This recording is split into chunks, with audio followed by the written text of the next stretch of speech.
继续来看美国的总统川普正式来签署着行政命令，对美国的贸易伙伴来实施着对等关税，包括台湾在内，未来拢爱提关这个关税，都惊会影响到台湾的经济贸易。总统赖清德伫个早起召开着国安高层会议，讨论要安怎来应对。 官员的车队排队驶入总统府，总统府有动作，紧急召开国安的高层会议，为9点半开始，有2点外钟，总统赖清德嘛亲身召开记者会。台湾作为全球最具实力的半导体大国，我们有能力，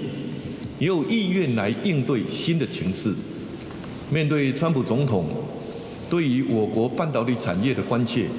政府会 审慎应对，话话会认真应对，因为美国总统 Trump 伫咧台湾时间半暝宣布的对等关税计划，包括台湾在内，未来拢爱提关税。根据 Boston 顾问公司上新的报告指出，这互未来几年加速国际中速的趋势。若是美国征收关税升到20%，台湾科技业商品的另外关税成本会到160亿美金，大约是新台票5200亿，将会影响台湾经贸。总统府召开国安高层会议。 除了总统赖清德，还有行政院长杜英泰、国安会秘书长吴钊燮、外交部长林佳龙、经济部长郭志辉，还有两华部会国省长拢有参与。不过，这届若是针对美方，就连台湾国防嘛要精进。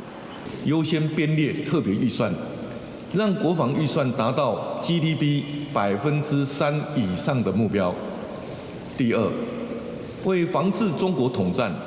渗透 及认知作战对国安的危害，将持续推动国安法治改革。赖政府要安怎因应 Trump 2点控，还有全新的国际形势，台美关系后一步，每一个动作大家拢在看。